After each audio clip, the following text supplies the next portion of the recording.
que no crezca la cantidad de dinero.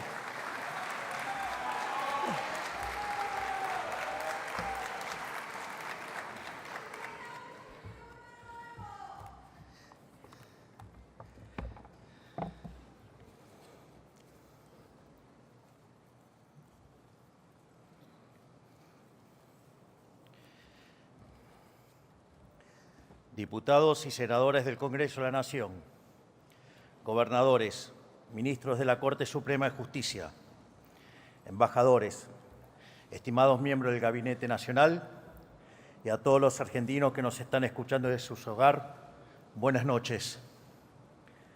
Hoy estamos aquí reunidos, como establece la Constitución Nacional en su artículo 99, para dar cuenta del Estado de la Nación y así dar inicio a un nuevo periodo legislativo.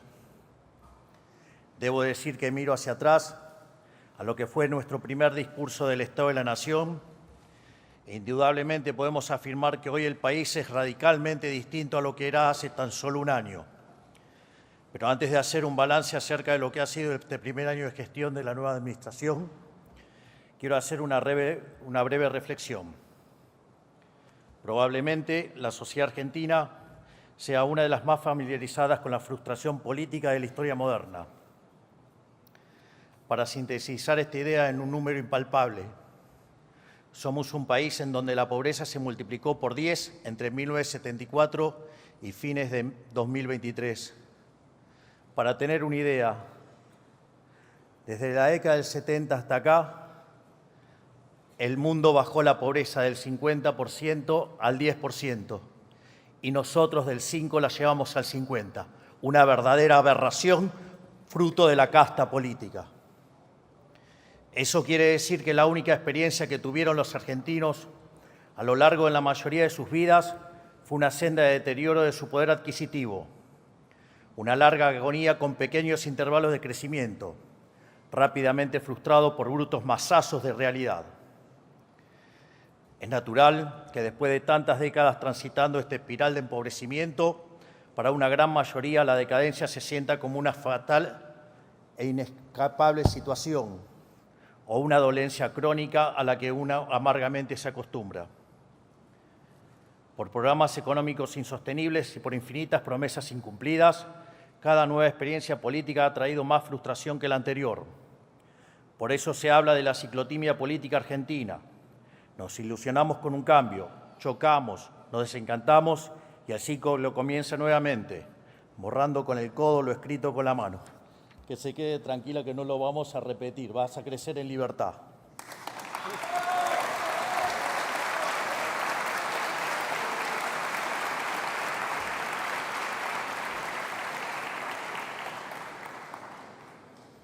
No es casualidad que escuchemos constantemente "no te ilusiones, es en vano", o Argentina siempre va a defraudar.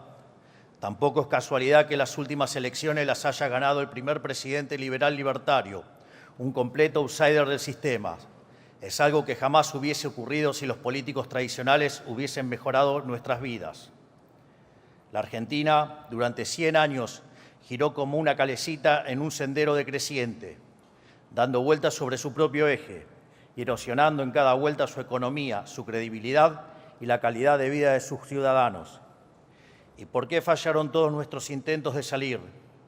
La respuesta es simple, porque siempre se partió desde un diagnóstico equivocado. Nadie nunca cuestionó el eje sobre el que giraba la calecita, la mano negra del Estado omnipresente. Todas las falsas dicotomías de nuestra historia, campo o industria, dólar barato o caro, peronismo o antiperonismo, escondieron atrás la misma constante. Y la política siempre defendió al Estado con uñas y dientes, viendo la administración pública como un botín a ser conquistado. Eso es el verdadero modelo de la casta. Entonces, ¿cómo íbamos a tener distintos resultados si en lugar de cambiar la receta estábamos solamente cambiando el cocinero? Nuestra receta es clara y concisa. Venimos a romper la calecita, quitarle la manija al sortijero y trazar un horizonte de progreso hacia adelante con cambios profundos que atacan la raíz de nuestros males. Para ello, tomamos el toro por las astas, proponiéndonos resolver los problemas de fondo. Por eso nos encomendamos recuperar la racionalidad económica, achicar el Estado, devolverle la libertad a la sociedad, restablecer el imperio de la ley y borrar los privilegios que la política acumuló a lo largo de los años. De esta manera, pasamos de heredar 15 puntos de déficit fiscal consolidado entre el Tesoro y el Banco Central a tener durante nuestro primer año superávit financiero libre de default, algo que no había ocurrido en los últimos 123 años.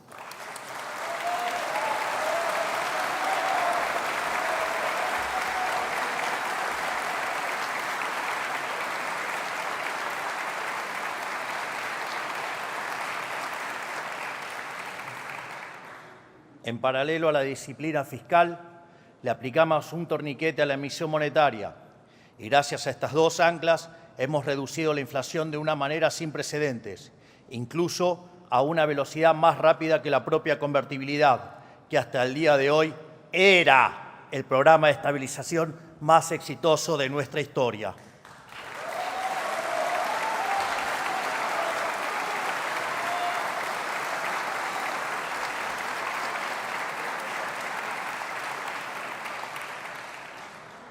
Hoy nosotros podemos hacer alarde, sin lugar a dudas, de que nuestro programa económico es el más exitoso hasta la fecha.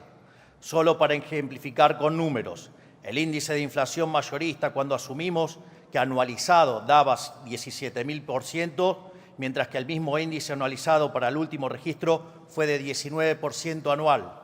Y esto lo logramos sin confiscación tipo Plan Bonex, sin controles de precios, sin fijar el tipo de cambio y con recomposición tarifaria, algo que nunca se hizo en Argentina.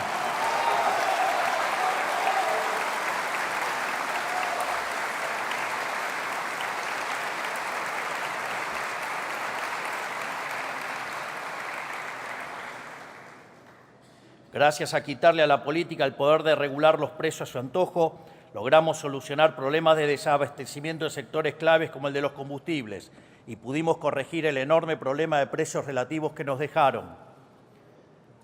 Al asumir, teníamos cerca de 20 tipos de cambio diferentes, con una brecha entre el oficial y el libre que había llegado a niveles del 200%.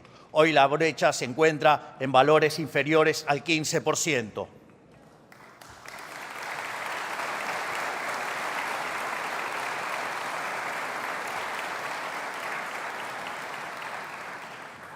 Pasamos de una economía donde las cuotas habían dejado de existir a una economía donde existen créditos hipotecarios a 30 años. Es decir, pasamos de hablar de hiperinflación a hablar de estabilidad a largo plazo.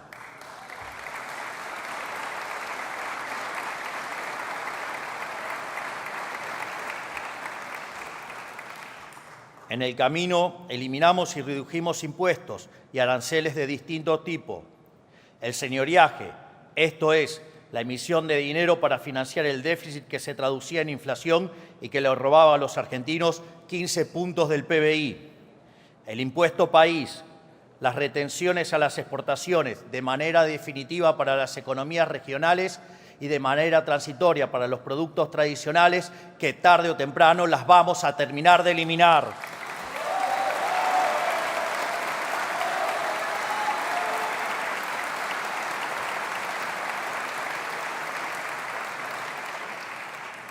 También eliminamos el impuesto a las transferencias inmuebles, actualizamos los montos de ganancia para autónomos, actualizamos los montos del monotributo, redujimos bienes personales y realizamos el blanqueo de capitales más exitoso de la historia, pese a que los agoreros decían que iba a ser un fracaso.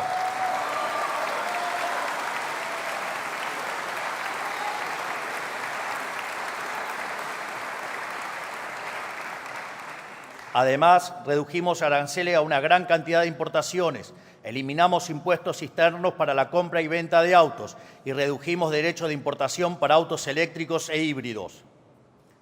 Como consecuencia de todo esto, la economía en el año 2024, punta a punta, en términos interanuales, no solo no cayó, sino que creció entre las puntas alrededor del 5%. Esto ocurrió contra todos los augurios de los agoreros del fracaso, que pronosticaban una caída vertical de la actividad económica de la que no íbamos a recuperar. Esto es interesante porque cualquier otra experiencia con la mitad de ajuste, ¿sí? hubiera derivado en caídas de entre el 10 y el 15% del PBI. Entonces, cuando empezamos a hacer el ajuste, dijeron que era imposible, que ni siquiera íbamos a poder lograr un punto de ajuste en el propio 2024. Y en el primer mes de gestión, gracias a ese coloso que tenemos como ministro de Economía, que es Luis Toto Caputo, alcanzamos el equilibrio fiscal en el primer mes de gestión.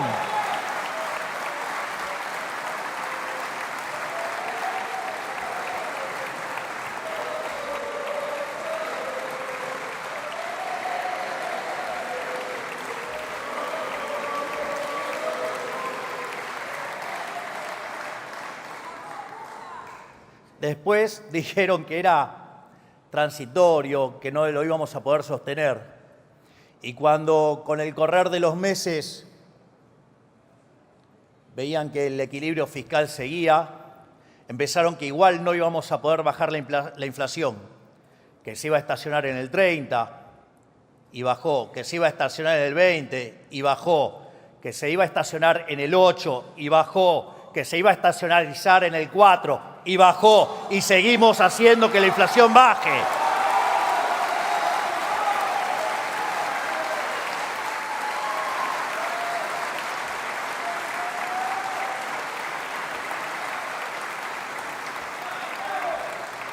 Entonces, cuando ya era evidente que la inflación había entrado en un sendero decreciente, empezaron con las acusaciones del keynesianismo berreta, diciendo que nos íbamos a hundir y que la actividad económica se iba a desmoronar y que iba a explotar la pobreza. Qué malas noticias para ustedes keynesianos de acá y de todo el mundo, porque no solo eso, digamos, la actividad en medidas desestacionalizado, diciembre contra diciembre, terminó subiendo 4,8%, sin estacionalidad 5,5%. Desde abril que la economía no para de crecer y que ustedes keynesianos no pueden parar de llorar.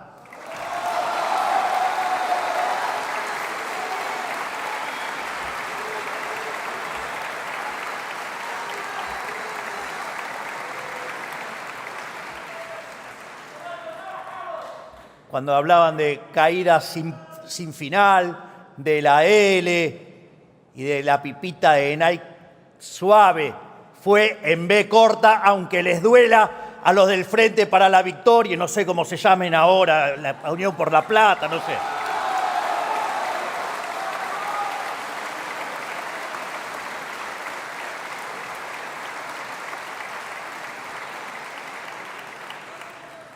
En definitiva, nuestro programa de ajuste fue expansivo.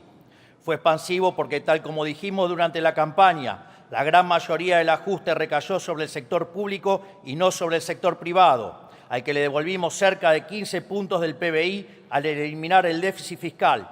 Y además le devolvimos 5 puntos adicionales, dado el crecimiento económico entre diciembre 23 y diciembre 24. Fruto de ello es que observamos cómo la pobreza en la frecuencia mensual medida por la Universidad Torcuato Di Tella, que metodológicamente es similar a la de SED, la de la UCA y el propio Ministerio de Capital Humano o el INDEC en una frecuencia semestral, bajó del 56% al 33%, que en cantidad de habitantes se traduce en 10 millones de personas que salieron de la línea de la pobreza.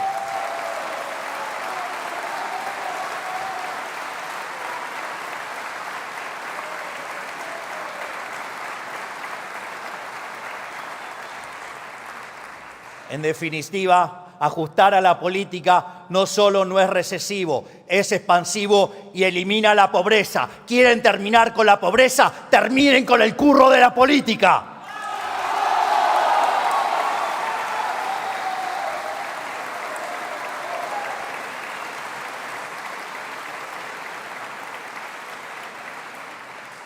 Esta caída de la pobreza se vio impulsada por la baja de la inflación, el aumento sostenido de los salarios reales y las jubilaciones y el aumento de la AUH en términos reales y del plan alimentar, dado que para nosotros la reconstrucción argentina debe hacerse con todos adentro, en serio, no en discursos.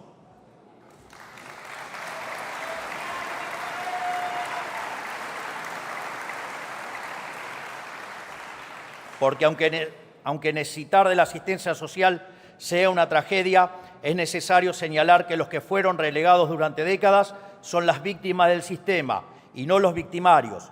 Por eso el ajuste cayó y seguirá cayendo sobre la casta y nunca sobre los sectores más vulnerables. Pero ninguno de estos éxitos en materia económica fueron casualidad, sino consecuencia de que Argentina pasó de ser el peor alumno de la clase a ser el abanderado. De hecho, Argentina es hoy uno de los 5 países del mundo que actualmente goza de superávit financiero.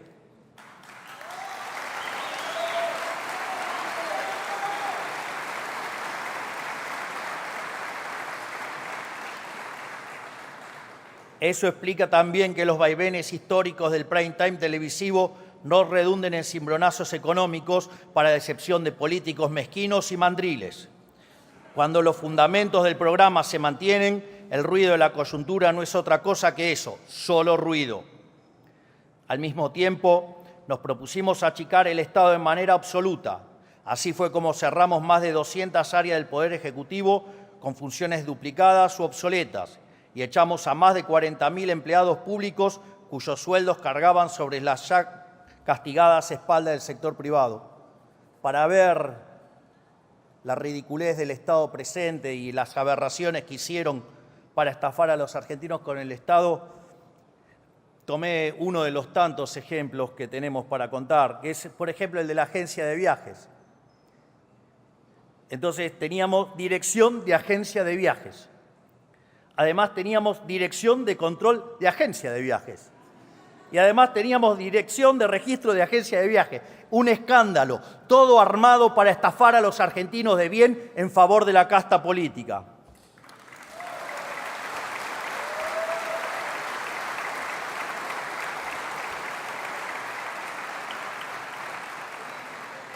También eliminamos decenas de fondos fiduciarios que la política usaba discrecionalmente a su antojo. Eliminamos cajas de militancia como el INCA, el INADI, el Ministerio de la Mujer y TELAM. Y volvimos superioritarias empresas emblemáticas de la militancia deficitaria, como Aerolíneas Argentinas, AISA, Intercambio y ENARSA, entre otras, mientras empezamos a dar los primeros pasos para la privatización de todas las empresas públicas, porque entendemos que el Estado no está para reemplazar al empresario.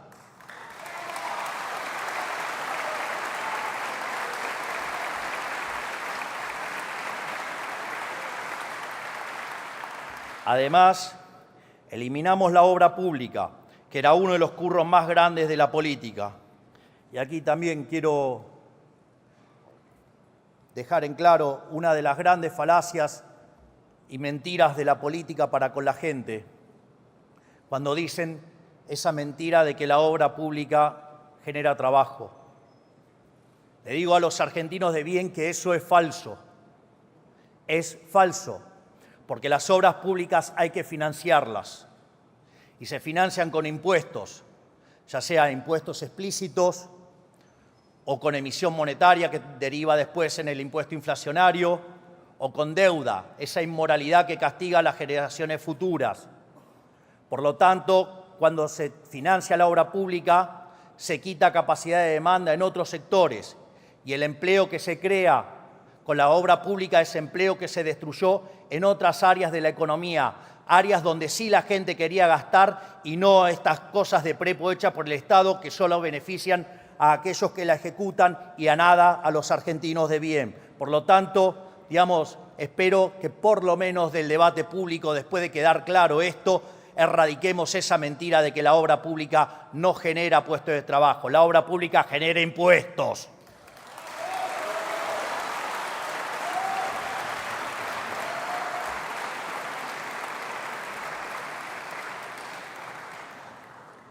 También eliminamos por completo la publicidad oficial, instrumento del que se valía la casta para opinar políticamente y difundir sus mentiras en los medios. Fuimos los únicos en eliminar la pauta oficial. Nosotros no necesitamos sobornar a los medios. Nosotros tenemos logros. No necesitamos periodistas mentirosos pagados por el erario público.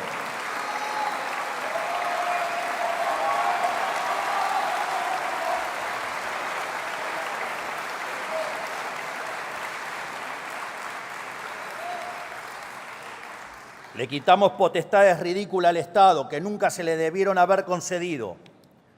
Durante nuestro primer año de gestión, entre el DNU 7023, la ley base y el proceso de regulación más grande de la historia, hemos concentrado alrededor y concretado 1.700 reformas estructurales, eliminando regulaciones que cercenaban libertades comerciales y económicas y le ponían palos en la rueda al gran motor productivo de nuestro país, que es el sector privado.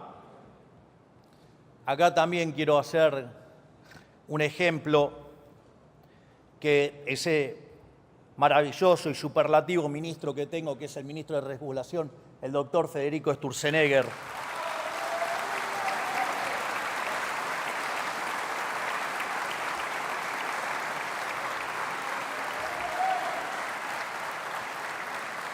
es más, dada las costumbres de una parte de la clase política, hemos decidido hacer el ejemplo en términos cuánto pesaba el papel.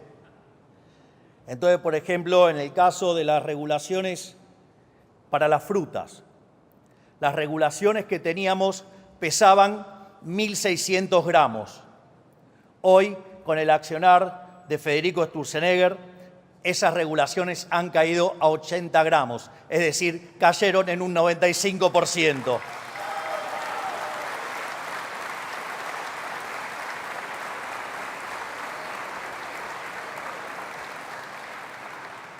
Creo que casi no hace falta que lo diga, pero ese correlato entre lo que pesaban las regulaciones tenía otro correlato en otro tipo de papeles, digamos, a veces verdes y a veces europeos, porque entran más en el mismo peso.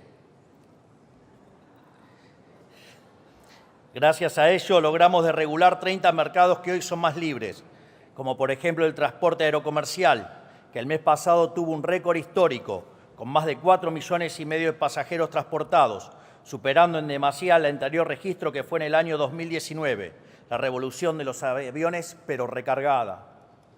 Quizás el ejemplo más emblemático de nuestro modelo sea el mercado inmobiliario. Gracias a que eliminamos la ley infame y difunta ley de alquileres, se multiplicaron exponencialmente los alquileres publicados y el costo del alquiler bajó hasta un 30% en términos reales.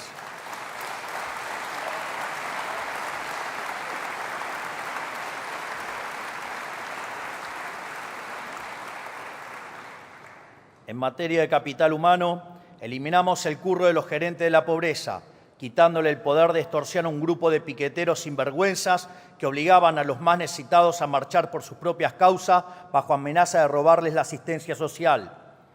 Gracias a esto logramos bajar la cantidad de piquetes en la calle y rutas de más de 8.200 a cero. Sí, escucharon bien, en 2023 tuvimos más de 30 piquetes por día hábil y ahora hace más de 10 meses que no hay un solo piquete en la calle de todo el país.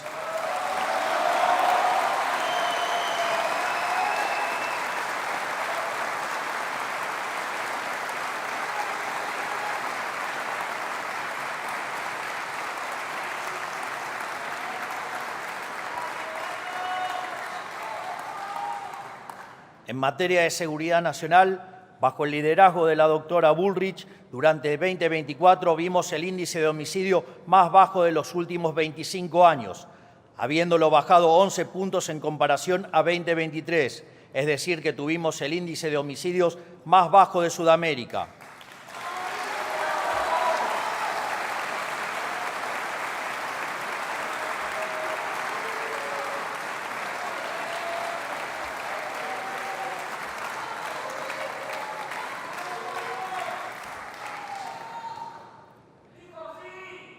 En Rosario, una ciudad que estaba completamente atormentada por el narcotráfico, gracias al Plan Bandera encabezado por la ministra, vimos el índice de criminalidad más bajo desde 2006, con menos de 100 crímenes registrados. En definitiva, gracias, ministra Bullrich, por devolvernos el orden y la paz y la seguridad a los argentinos de bien, para que sea un infierno para los delincuentes.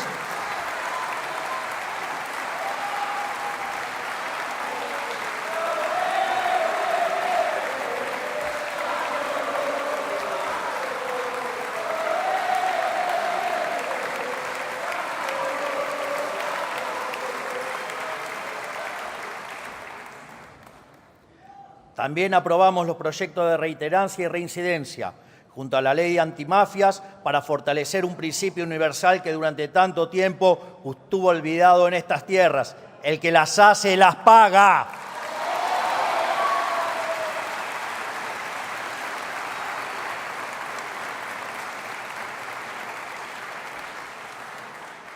En materia judicial, implementamos el sistema acusatorio en 12 provincias, la mitad del país, que permitió lograr condenar por narcotráfico en tan solo un mes cuando antes tardaban más de 3 años.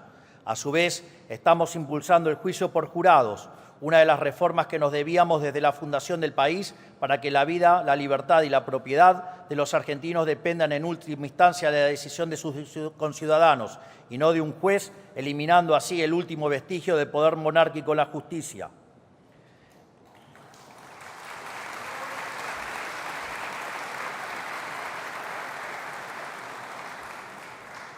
En lo que requiere a defensa, estamos reequipando y jerarquizando nuestras Fuerzas Armadas nuevamente después de décadas de olvido y de desprecio hacia ellos.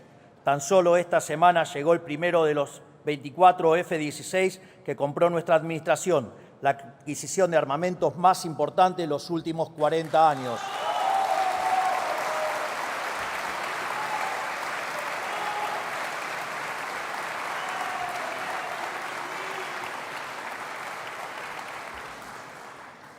En política exterior, pasamos de ser un hazmerreír a nivel global, aliado de los países con peor performance del concierto de las naciones, como Cuba y Venezuela, a ser un protagonista inesperado. Hoy, producto de nuestra ambiciosa política económica y de nuestras posiciones férreas en política exterior, los ojos del mundo se posan sobre la Argentina después de mucho tiempo y en algunos casos incluso toman nota del trabajo que hemos hecho para aplicarlo en sus propios países, como está haciendo Elon Musk al frente de la cartera de regulación de los Estados Unidos.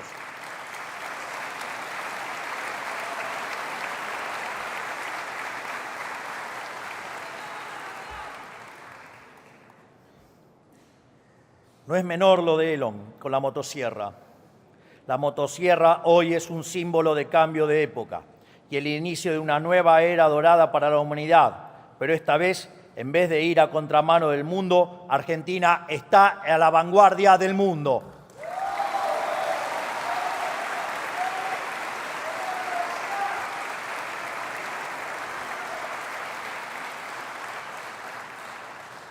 Creo que, haciendo este breve repaso de los miles de cosas que han cambiado en el último año, podemos afirmar de manera inapelable que el estado de la nación es hoy mucho más prometedor que el que teníamos hace un año. Durante la campaña presidencial, invitamos a todos los argentinos a juzgarnos por nuestras ideas. Hoy, habiendo transitado poco más de nuestro primer año, lo invitamos a juzgarnos nuevamente, pero esta vez por nuestros resultados.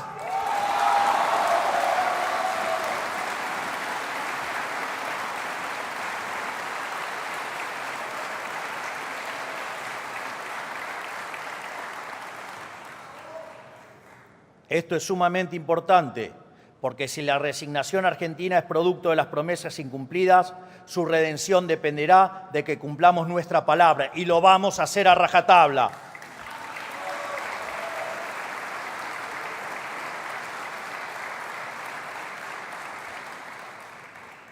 En un relevamiento realizado por el secretario de Comunicación, nuestro vocero, el gran Manuel Adorni,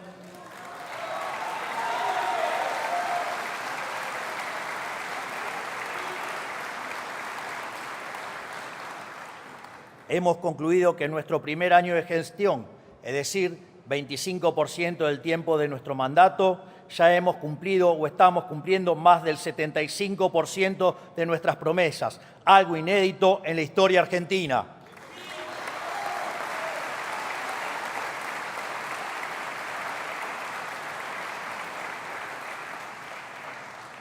Es más, quiero hacer una nota al pie de página sobre esta afirmación, porque no es que estamos cumpliendo porque nuestro programa fuera un programa poco ambicioso. Durante toda la campaña tuvimos el acoso y el hostigamiento que decían que todo lo que proponíamos era imposible. Era súper ambicioso. Nadie creía que podíamos lograr lo que estamos logrando. Y en ese sentido, no solo estamos haciendo cosas que prometimos en campaña, sino que además estamos haciendo muchísimas más cosas que las que prometimos en campaña. Y cuando uno hace esta corrección, llevamos cumplido el 97% de las promesas de campaña en solo un año.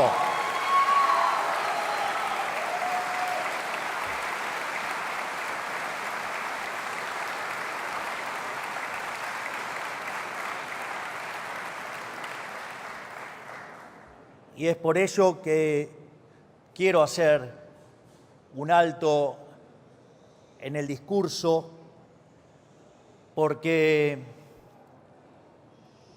en la vida hay que ser agradecido y no hay que ser mezquino, y quiero agradecer a cada uno de mis ministros por la enorme labor que han hecho cada uno de ellos durante este año.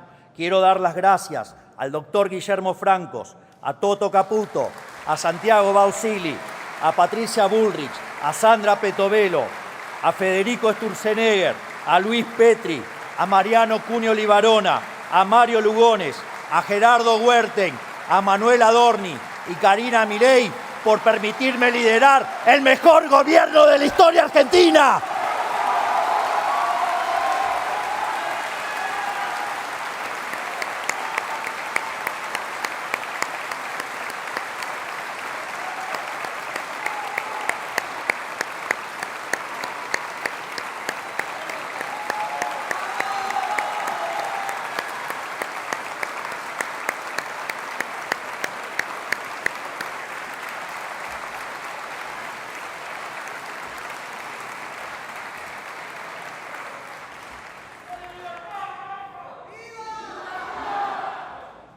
Así, antes de nosotros, gracias al modelo empobrecedor de la casta, la Argentina estaba rendida. Era un pordiosero pidiendo limosna al que nadie quería darle ni 3 centavos. Y cada argentino vivía en la angustia permanente de que el valor de su dinero se le fumara de la mano. Hoy, a todas luces, estamos viviendo una nueva realidad, bien distinta a la que veníamos hace un año. La estabilidad económica que estamos conquistando no significa que hemos llegado a puerto, pero sí que estamos cada día un poco mejor, como ya se viene comprobando con la sostenida recuperación salarial de los últimos 9 meses. Tampoco significa que no vaya a haber volatilidad. La vida no funciona de esa manera, no es un movimiento rectilíneo y uniforme. Siempre hay altos y bajos, momentos de tensión y momentos de tranquilidad. Así ha ocurrido con el proceso de desinflación, y así ocurrirá con el proceso de crecimiento. Pero lo que importa no es una foto, sino la tendencia. Y de la misma forma que la inflación tenderá a cero, el PBI per cápita tenderá a crecer de modo sostenido en el tiempo. Aquí quiero mencionar un trabajo de un colega economista, que se llama Juan Pablo Nicolini, que es de la Universidad de Itela y que además trabaja en la Reserva Federal.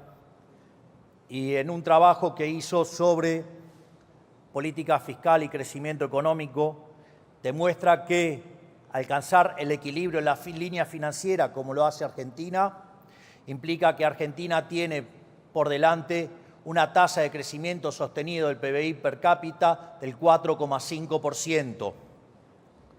Y a eso hay que agregarle algunas cuestiones adicionales, porque el trabajo no hace diferenciación entre lo que es la caída del riesgo país, que lo recibimos cerca de 3.000 puntos básicos y hoy está rondando en los 750. Tampoco habla que el equilibrio alcanzado fue hecho en base a reducir impuestos, bajar el gasto público y no como se hacía antes los ajustes aumentando la presión impositiva. Tampoco contempla la enorme cantidad de reformas estructurales que hemos hecho. Solo el DNU 7023 y la Ley Bases representan una reforma estructural 8 veces más grande que la reforma que hizo Carlos Menem cuando fue el mejor gobierno de la historia hasta ahora.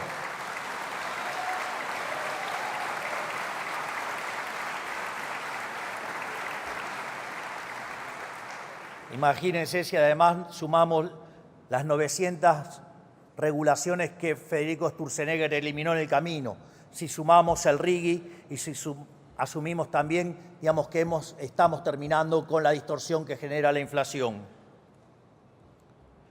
Pero Roma no se construyó en un día y la realidad es que lo que he hecho hasta ahora es apenas una pequeña muestra de lo que el país necesita para curarse de forma definitiva.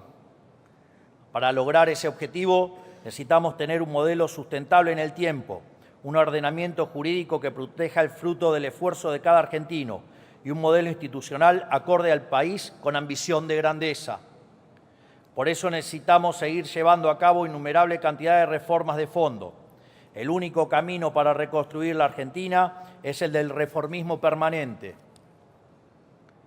Al año pasado lo bautizamos el año de la defensa de la vida, la propiedad y la libertad, porque fue el año en el cual le dijimos basta al modelo de la casta política y dimos los primeros pasos en la dirección del modelo de la libertad. Este año será el año de la reconstrucción de la Argentina. Ya sentadas las bases, debemos empezar a reconstruir los cimientos de nuestra gran nación, pero nada de todo eso será posible si no avanzamos en atacar los problemas estructurales del país. Nuestros equipos están trabajando en más de una docena de leyes de fondo, es decir, que ponen los cimientos sobre los que debe construirse este nuevo edificio. Estos proyectos atacan desde cuestiones económicas hasta cuestiones administrativas del Estado, financieras, penales, civiles, cuestiones vinculadas a la seguridad nacional, nuestro sistema de inteligencia, cuestiones vinculadas al comercio, a la propiedad privada y una serie de temas estructurales que hacen del diseño institucional de un país que debe pensar en grande. Hoy quiero aprovechar para mencionar algunas sobre las que estamos trabajando. En función de la predisposición de este Congreso, de la dinámica de la campaña electoral que comienza en breve y de la secuencialidad económica necesaria, estas reformas podrán ser abordadas o bien durante este periodo legislativo o las abordaremos a partir del 11 de diciembre de este mismo año.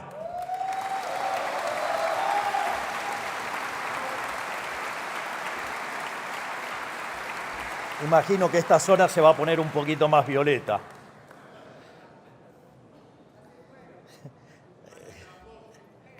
Sí. Y decanta.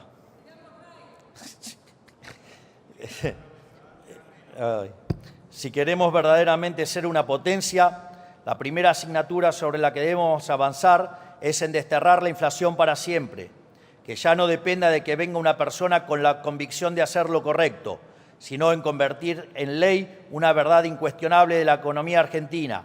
El déficit fiscal es la madre de todos los males de la historia del país. De las 22 crisis que se registraron desde el inicio del siglo XX, 20 tienen origen fiscal, el cual ha oscilado entre alto y extravagantemente alto, lo cual a la postre se ha traducido en endeudamiento con su posterior default, en financiamiento con emisión monetaria, que derivó en inflación e hiperinflación, o aumentos de impuestos que ahogaron el crecimiento mientras cercenaban la libertad económica e individual. En consecuencia, debemos transformar en obligatorio el equilibrio fiscal para cualquier presupuesto estatal, sea nacional o subnacional, pero no alcanza con el equilibrio fiscal. Es necesario acompañarlo con una reducción severa del gasto público para devolverle a la sociedad lo que hoy el Estado le confisca vía impuestos.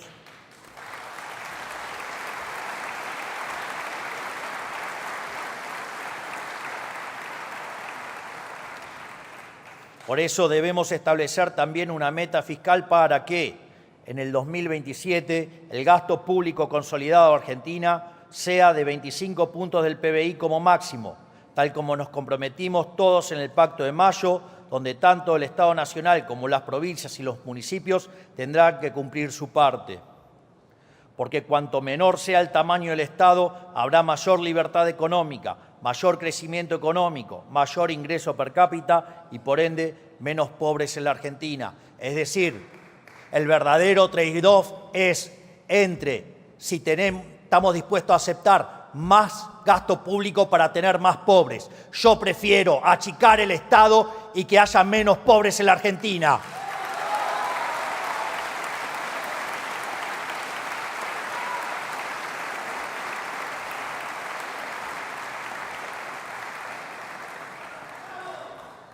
Es necesario seguir pasando la motosierra profunda por el Estado para remover capas geológicas de gasto injustificado y achicar el Estado en serio. La motosierra no es solo un programa de gobierno, es una política de Estado que seguirá durante años y no parará hasta que no encuentre el final del Estado en el largo plazo.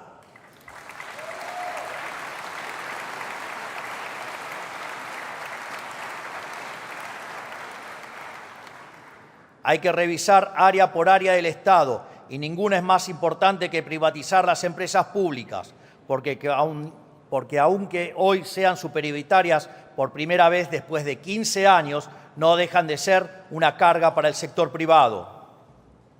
Si bien la Ley Bases y el DNU 7023 incluyeron elementos fundamentales para dar los primeros pasos en reformar el mundo del trabajo, necesitamos profundizar este camino. El régimen laboral que impera desde hace 50 años quedó completamente obsoleto y hoy lo único que hace es proteger con beneficios a las pocas personas que van quedando en el sector formal mientras expulsa cada año a millones a la informalidad. Este es el principal motivo por el que el empleo privado formal no crece desde hace casi 15 años.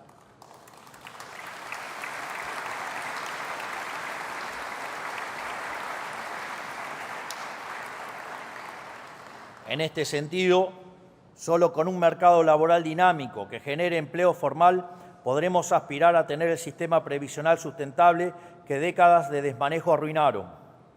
También es imperativo llevar a cabo una reforma impositiva estructural para así reducir en un 90% la cantidad de impuestos nacionales y pasar a tener únicamente 6 impuestos, terminando con el infierno logístico que implica tributar en Argentina.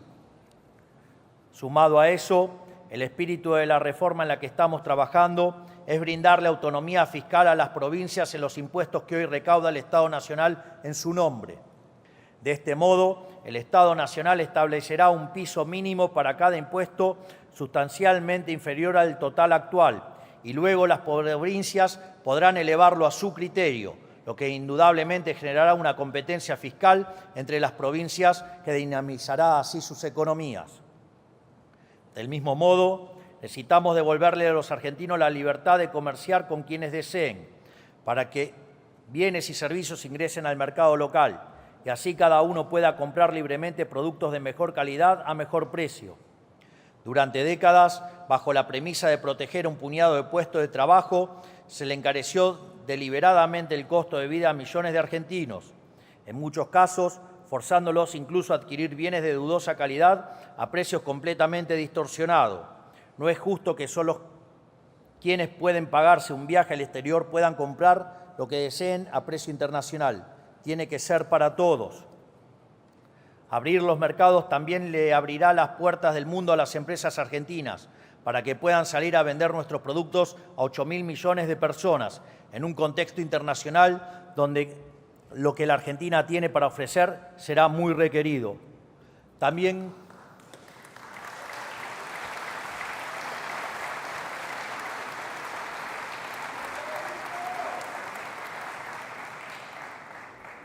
quiero acá terminar con otra falacia con la que nos han estado mintiendo por casi 100 años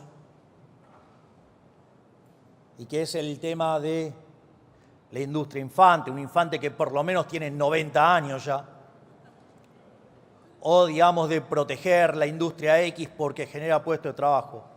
Esa también es otra mentira. Porque si en el proceso de apertura de la economía ingresa un producto de mejor calidad a un mejor precio y quiebra una empresa, también es cierto que los consumidores ahora tienen más dinero en su bolsillo y los pueden gastar en otros sectores de la economía. Por lo tanto, se reasignará el empleo y irá a sectores donde es más productivo y donde hay mayores salarios y por ende hay mayor bienestar para todos. Por lo tanto, basta de la mentira proteccionista, porque en el fondo no es ni más ni menos que un curro entre los políticos y los empresarios prebendarios.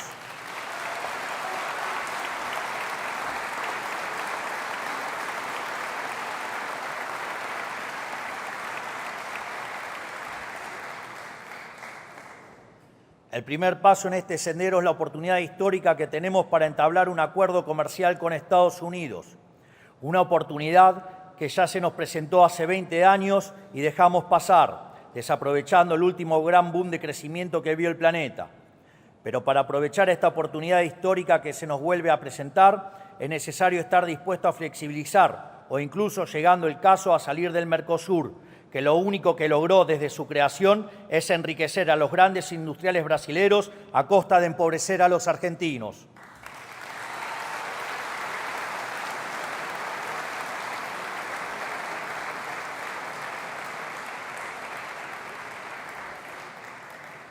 Pero hace falta ir aún más profundo, restableciendo la inviolabilidad de la propiedad privada, para lo cual hace falta descender al subsuelo de las leyes, los códigos civil y comercial y procesal civil y comercial.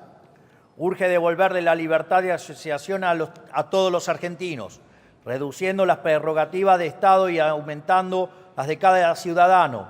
Es inadmisible que los individuos no tengan derecho a pactar acuerdos libremente entre sí sin la intromisión de cualquier juez de poca monta, cuyo capricho a menudo está aparejado de ataduras políticas o económicas. Aquí es donde se juega la famosa seguridad jurídica por la cual la política reclama hace años, pero por la que nunca hizo nada. Esto se resuelve con un código civil y comercial claro e impermeable a la interpretación maliciosa de cualquier juzgado. Además, el orden público y la vida social en paz deben volver a ser la regla y no la excepción en la Argentina.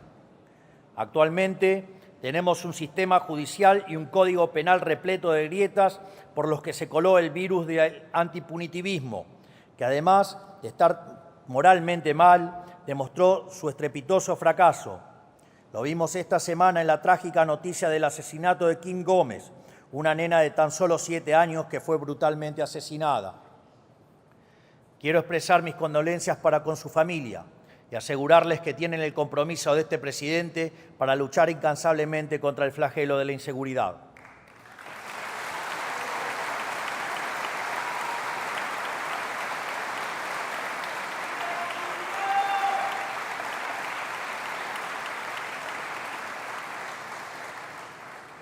Además, aprovecho para decirle al gobernador Kicillof que mientras siga sosteniendo que los delincuentes, los asesinos y los violadores son víctimas del sistema, en línea con el wokismo jurídico de Zaffaroni, no solo no tenemos nada para conversar, sino que además quiero decirle que jamás resolverá el gravísimo problema de inseguridad de la provincia, ya que ser tolerante con los delincuentes es castigar a las personas de bien.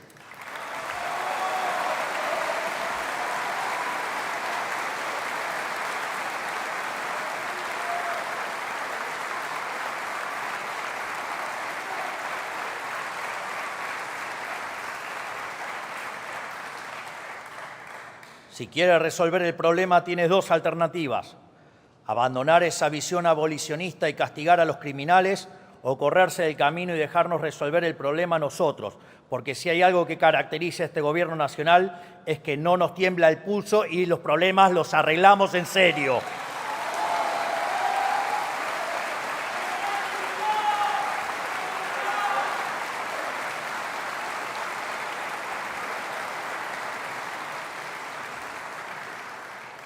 Durante demasiado tiempo la política le dijo a los argentinos que no iba a castigar el delito, que los delincuentes eran víctimas de un sistema injusto y que por lo tanto no eran responsables de sus acciones.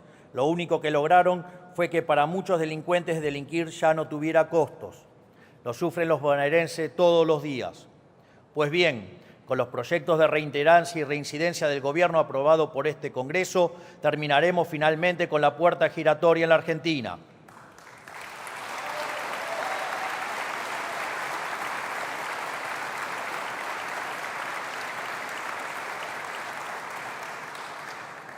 Además, la implementación del nuevo Código Procesal Penal en todo el país está demostrando de forma inapelable su capacidad de acelerar los tiempos de un juicio de años a meses, y tenemos la responsabilidad de extender el funcionamiento de este sistema a todas las provincias del país. Pero la eficacia del proceso penal es solo una arista de la cuestión. Necesitamos elevar los costos para quienes delinquen. Por eso necesitamos aprobar la ley de baja de la edad de imputabilidad, para que quienes son lo suficientemente conscientes para cometer crímenes de adulto paguen las consecuencias de sus actos como adultos.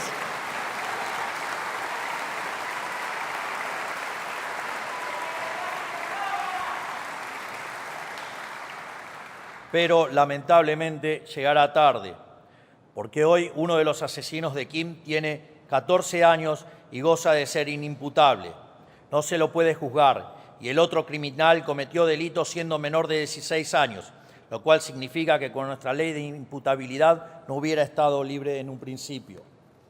Necesitamos bajar la edad de imputabilidad, y no solo eso, necesitamos también agravar todas las penas del Código Penal. Sí, todas las penas del Código Penal.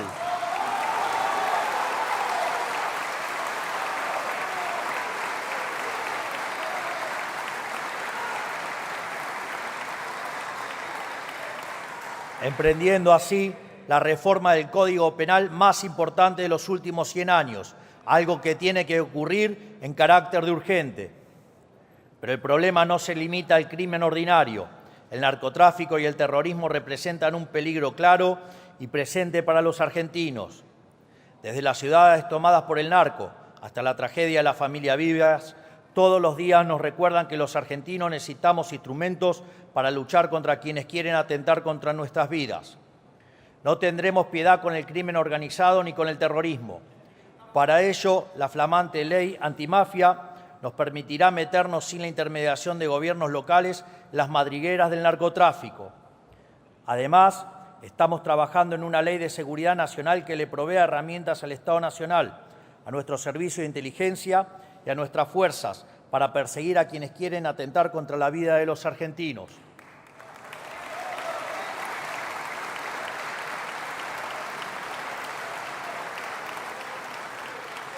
Para concluir, no podremos resolver la crisis de delincuencia en nuestro país sin una justicia independiente pero efectiva. Y la justicia no va a funcionar correctamente hasta que la política se decida a dejar de politizar los nombramientos de los jueces, fiscales y defensores públicos. En esa línea, nosotros tenemos la intención de avanzar en el envío de los pliegos de todos los cargos vacantes de la Justicia Federal, incluidos el Procurador General, el Defensor General, el Defensor del Pueblo, todos los juzgados federales, todas las fiscalías y todos los defensores públicos que hoy faltan designar, que son alrededor del 40% de los magistrados de la Justicia Federal.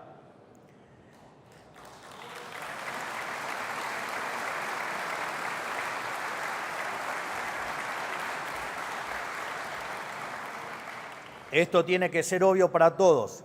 Es imposible que la justicia cumpla su deber si funciona al 60% de su capacidad. Esperamos que la política esté a la altura de esta urgencia nacional y no politice la aprobación de los pliegos, a diferencia de lo que ocurrió este año con los candidatos a conformar la Corte Suprema. Si queremos ser un país serio, también debemos llevar a cabo una profunda reforma migratoria.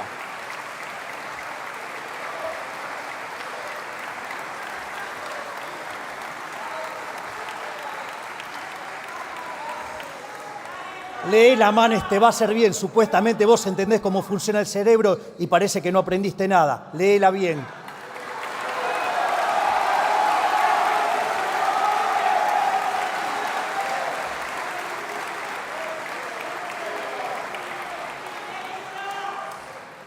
Quizás tu versión es con inteligencia artificial y cambia de libertaria a kirchnerista como hiciste vos, Manes.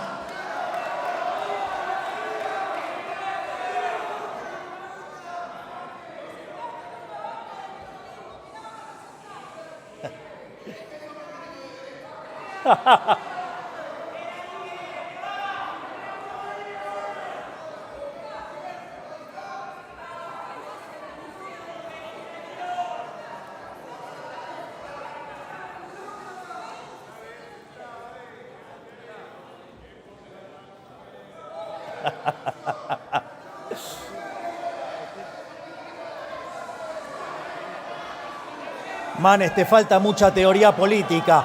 No podés confundir Les pido silencio, por favor, mientras habla el presidente de la Nación. Muchas gracias. Te falta mucha lectura, Manes.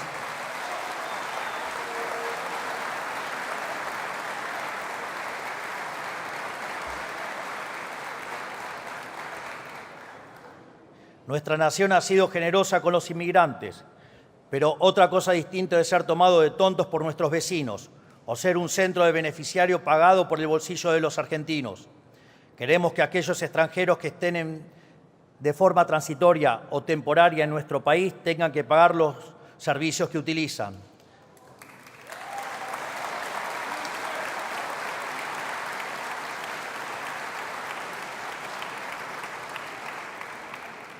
También debemos permitir a las universidades cobrarles a quienes no son residentes permanentes, así como es necesario endurecer severamente las condiciones de deportación para los extranjeros que delinquen.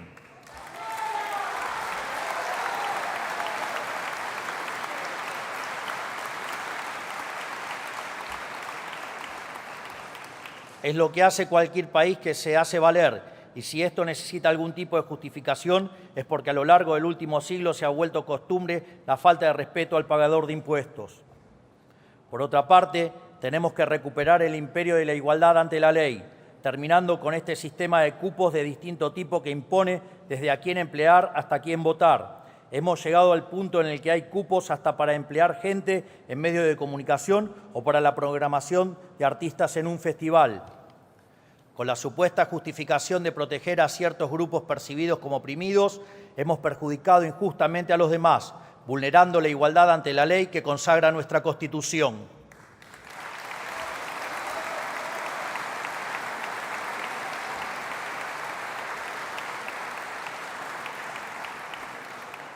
Tenemos que recuperar una verdad básica de la democracia liberal, que es el límite de los derechos de uno son los derechos del prójimo.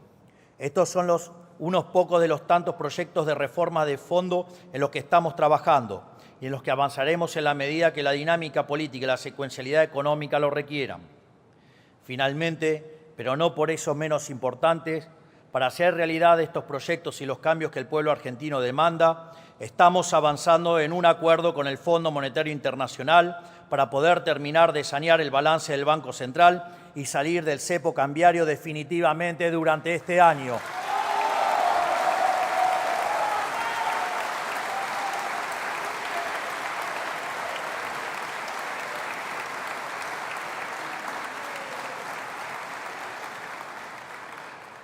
Llevamos décadas con la mochila de déficit fiscal y endeudamiento, que se agravó porque durante toda la historia argentina, en lugar de enfrentar el problema fiscal, los distintos gobiernos eligieron endeudarse, ya sea con el mercado, con organismos multilaterales de crédito o con el propio Banco Central a cambio de emisión de dinero.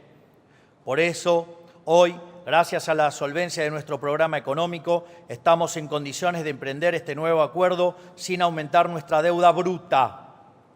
Para que se entienda la dimensión del problema monetario que arrastramos desde el inicio de nuestra gestión y para que se entienda también que estamos buscando con este nuevo acuerdo, es importante describir brevemente el problema. El Banco Central, como todo agente de la economía, tiene un balance patrimonial, cuya identidad contable señala que el patrimonio neto del mismo viene dado por la diferencia entre sus activos y pasivos. En cuanto a los activos del Banco Central, los mismos se componen de reservas internacionales y títulos públicos emitidos por el Gobierno Nacional. En cuanto al pasivo, en el mismo se encuentra la base monetaria, esto es, el dinero emitido que está en manos de los ciudadanos y los bancos en formato de encaje, y la deuda remunerado, lo que antes se llamaba LEVAX, luego LELIX, después PASES. En este sentido, cuando suben los pasivos del Banco Central, ya sea por emisión de pesos contra títulos públicos que no tienen mercado, es decir, emisión espuria, o por el devengamiento de intereses de los PASES, el patrimonio del Banco Central se deteriora. De este modo, en la medida que el patrimonio neto se hace cada vez más negativo, se necesita mayor nivel de precios para licuar las deudas del Banco Central, tal que se ajuste al tamaño real de los activos del mismo. En este sentido, en la medida que el Tesoro se financia colocando títulos sin valor en el Banco Central, el nivel de precios de largo plazo es más alto y con ello mayor la tasa de inflación en el presente. Desde esta perspectiva, entonces, es muy simple explicar por qué desde la salida de la convertibilidad el precio del dólar se multiplicó por 1.200 veces. En primer lugar, por la estafa descomunal de la especificación asimétrica, lo cual implicó que la política se robó 14.000 millones de dólares que respaldaban la base en el 2001 y que a dinero de hoy, ajustado por la inflación americana, son 30.000 millones de dólares. Es decir, con la especificación asimétrica, ese chiste, digamos, tan impulsado alegremente y bancado por Clarín, que después, bueno, tuvo su ley, digamos, de medios para que no quiebre, digamos, ahí le robaron a los argentinos 30.000 millones de dólares.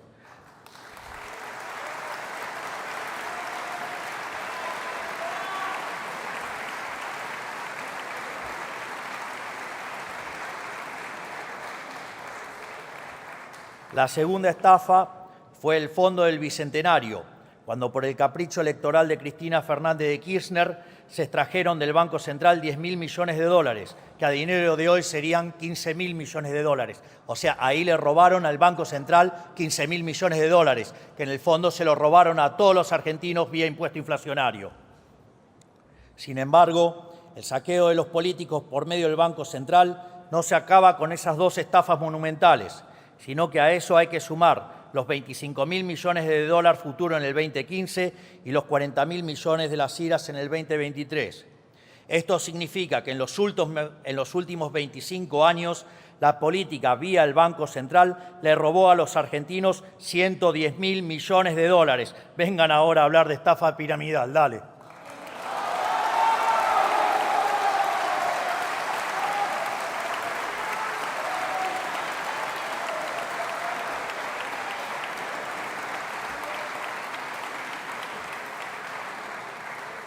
Por lo tanto, ante semejante destrucción del activo del Banco Central, no debería sorprender el desastre inflacionario que hemos vivido en los últimos 20 años. Y dado que el dólar es un precio más de la economía, es casi natural que se haya multiplicado por 1.200 veces, como dije antes. En función de ello, nosotros hemos cortado con el déficit fiscal y el cuasifiscal, por lo que el BCRA ya no volvió a estafar a los argentinos con emisión de dinero, ni para el Tesoro, ni para los intereses de los pasivos remunerados, ya que de hecho la base monetaria amplia permanece constante desde mediados del año pasado. Así como lo escuchan, la base monetaria amplia no crece desde mediados del año pasado.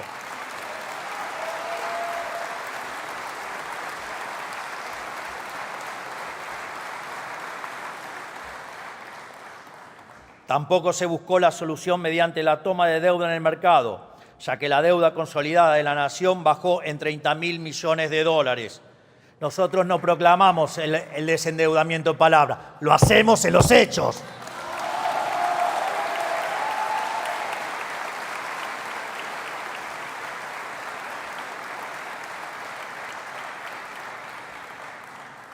Por lo tanto, el presente acuerdo con el FMI lo que busca es restaurar el activo del Banco Central y con ello su patrimonio, para que de este modo la inflación sea solo un mal recuerdo del pasado. Así, el dinero que ingrese del FMI, el Tesoro lo utilizará para cancelar parte de su deuda con el Banco Central.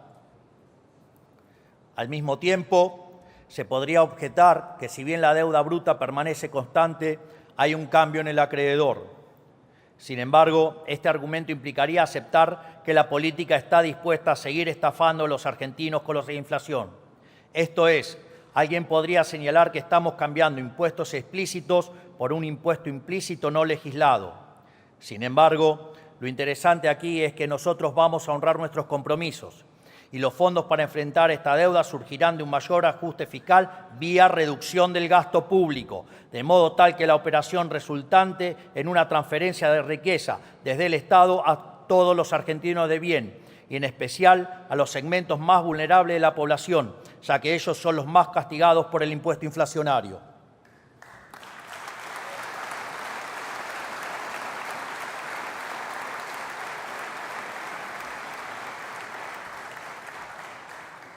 A su vez, dada la importancia estratégica que tiene este acuerdo para la Argentina, quiero anunciarles que en los próximos días le pediré al Congreso que apoye al Gobierno en este nuevo acuerdo con el Fondo Monetario Internacional.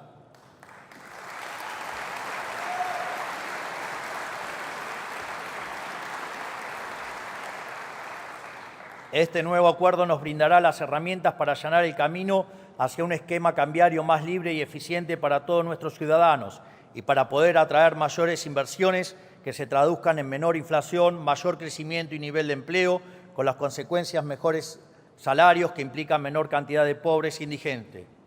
Quiero ser claro con una cosa. Nosotros vamos a resolver el problema que todos los gobiernos anteriores causaron con el déficit fiscal y su financiamiento. En consecuencia, esperamos que este Congreso adopte la misma postura que tuvieron con todos los demás, que es acompañar desde sus bancas, apoyando al Gobierno en este nuevo acuerdo. En definitiva, como verán, si bien hemos colocado los cimientos del cambio, aún tenemos que poner ladrillo sobre ladrillo para reconstruir este edificio abatido que es nuestra nación. Y dados los vientos de cambio que soplan, estamos ante una oportunidad histórica. Muchos la han calificado tal vez como nuestra última oportunidad. Como expuse aquí mismo hace exactamente un año cuando los invité a firmar el Pacto de Mayo, mi preferencia sería que abordemos esta oportunidad histórica de reconstrucción en unidad, con todos los sectores de la política y la sociedad empujando en la misma dirección. Todavía sueño con que este cambio de rumbo puede ser la oportunidad para comenzar un ciclo de unidad nacional que nos exceda como generación, como ocurrió, digamos, en la primera parte del siglo XIX, y que dentro de 100 años, cuando escriban de esta época, puedan referirse a nosotros como la generación del 20 que cambió a la Argentina.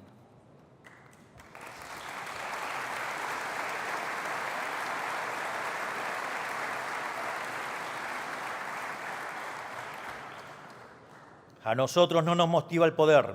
Somos el primer caso en la democracia moderna que entra al año electoral sin hacer política económica teñida por el ciclo político. Porque no tenemos una ambición de poder, lo único que tenemos es una ambición reformista. Y queremos darle la oportunidad a este Congreso para acompañarnos en el ambicioso proceso que hemos emprendido. Así podrían quizás recomponer su relación con la sociedad que hoy parece irremediablemente rota. Espero que tomen esta invitación por lo que es, una chance para participar de la tabula rasa que siempre hemos predicado y creemos necesaria para la reconstrucción nacional. Pero si fueran a declinarla, francamente, no nos sorprendería. Este Congreso ya demostró una y otra vez que entre ustedes y los argentinos, algunos no tienen problema de elegirse siempre a ustedes, en especial los que no vinieron.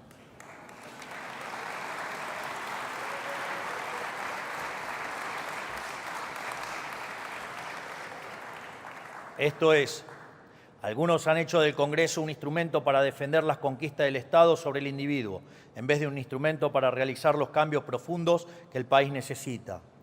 Y ni que hablar de aquel sector de la política que está tan rancio al cambio y enemistado con la razón que ni siquiera se digna bajar al recinto para escuchar una apertura de sesiones legislativas.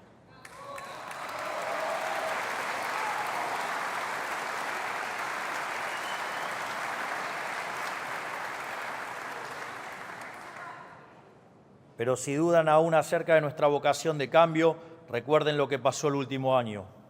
Para todos y cada una de las reformas puestas en práctica nos dijeron que era imposible, pero pronto aprendieron a regañadientes que lo que nosotros nos proponemos lo cumplimos, no importa cuán empinado sea el camino ni cuántos obstáculos haya en el medio, porque para nosotros la política es el desafío de hacer posible lo que los políticos siempre dijeron que era imposible.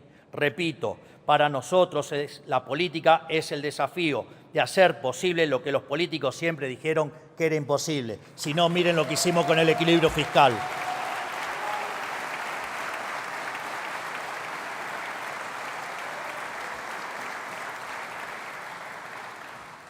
Por eso, si este Congreso eligiera no acompañar de forma mayoritaria al Gobierno Nacional en esta propuesta que les extiendo, sepan que eso no detendrá el proceso de cambio que el pueblo argentino nos encomendó.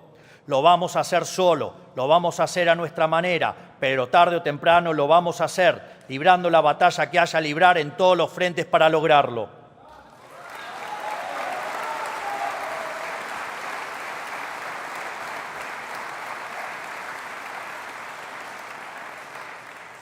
Pelearemos en el Congreso de la Nación, pelearemos en las provincias y en los municipios, en la legislatura y consejos deliberantes.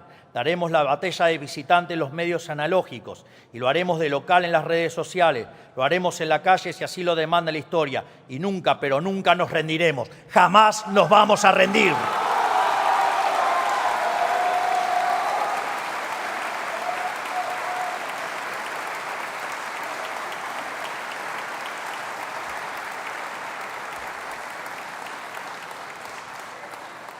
Y aunque les cueste entenderlo y se resistan, vamos a hacer a la Argentina grande nuevamente.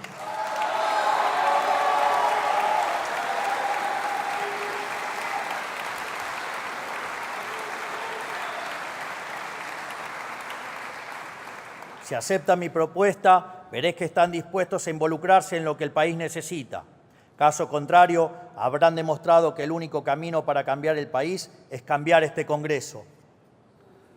Por todo lo expuesto, queda claro que estamos ante una disyuntiva. ¿Queremos seguir aplicando las mismas recetas fallidas que nos llevaron al borde del precipicio o queremos salir adelante? Solo hay una forma de hacerlo, hacer de una vez por todas lo que corresponde. Yo me niego a creer que lo mejor de este país ya pasó. Al contrario, estoy convencido de que lo que mejor está por venir. Ahora la elección está en sus manos y los ojos del pueblo argentino están sobre todos ustedes. De esta manera, quedan inauguradas las 143ª sesiones ordinarias de nuestro Congreso de la Nación.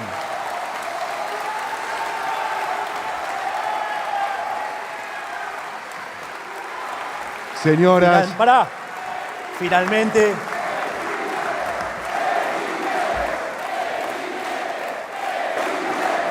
habiéndose cumplido el objetivo de esta solemne asamblea, queda levantada la misma. Perdón. digo, no te apures. Perfecto, perdón. En definitiva, que Dios bendiga a los argentinos, que las fuerzas del cielo nos acompañen y ¡viva la libertad, carajo! ¡Viva la libertad, carajo! ¡Viva la libertad, carajo! Habiéndose cumplido el objetivo de esta solemne asamblea, queda levantada la misma.